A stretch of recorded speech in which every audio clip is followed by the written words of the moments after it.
Hello বন্ধুরা, কেমন আছে আমার সব বন্ধুরা? নিশ্চয়ই ভালো আছো, ভালো থাকো সবাই। আমি আজকে একটা রেসিপির সঙ্গে হাজির হয়েছি তোমাদের সামনে।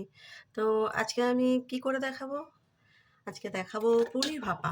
দেখো পনিরগুলো আমি পিস পিস করে কেটে নিয়েছি। পনিরগুলো একটু বড়ই কেটেছি। আর মশলা এখানে হয়ে গেছে। তো এই মশলায় কী কী দিয়েছি জানো বন্ধুরা? দিয়েছি কালো সর্ষে, পোস্ত, কাজু বাটা, কাঁচা লঙ্কা, হলুদ, লঙ্কার গুঁড়ো সব একসঙ্গে দিয়ে আমি পেস্ট করেছি। ঠিক আছে, এবার আমি পনিরটায় এই মশলা মাখিয়ে নেব।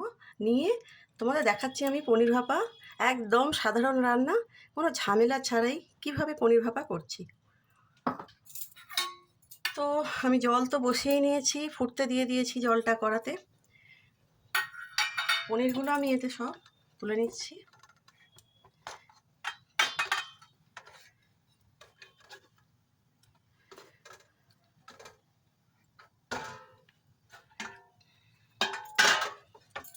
সমস্ত মশলাতে দিয়ে দিচ্ছি।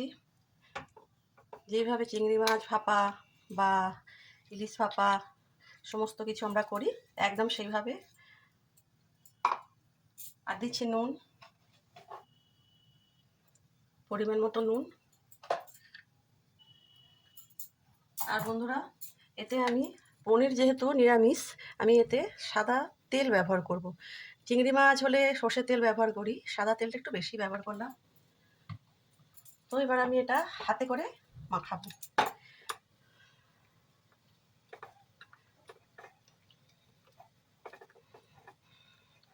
পনিরটা একদম সাদা থাকবে, পনির আমি ভেজে নেব না। তো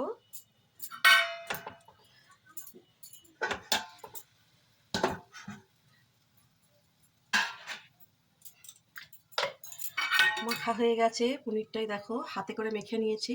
তো এবার আমি বসাবো, ভাপাতে দেবো। এই যে জল গরম হচ্ছে, বসিয়ে দিলাম, দিয়ে চাপা দিয়ে দিলাম। তারপরে পনিরটা ভাপানো হয়ে গেলে আমি আবার ফিরে আসছি বন্ধুরা। তো বন্ধুরা, হয়ে গেছে পনির ভাপা। আধ ঘন্টার মতো আমি ভাপাতে দিয়েছিলাম, পনির তো নরম জিনিস। তো দেখি কেমন হয়েছে। গ্যাসটা আমি অফ করে দিলাম।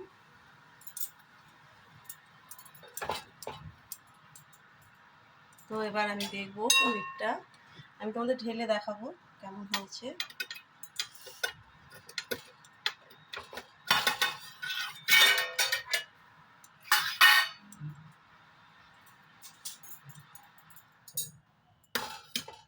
তো দেখো বন্ধুরা, কি সুন্দর দেখতে হয়েছে পনির ভাপাটা।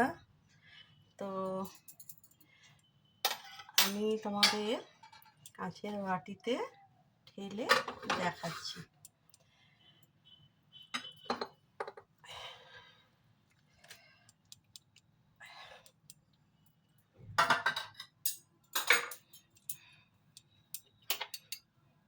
মশলাটা প্রত্যেকটা পনিরের গায়ে লেগে গেছে, এত সুন্দর দেখতে হয়েছে নিরামিষ দিনে। আজকে মঙ্গলবার দিন, আমরা তো নিরামিষ খাই বন্ধুরা। তো নিরামিষ পনির ভাপা কেমন লাগলো তোমরা কিন্তু সবাই কমেন্ট করে জানিও।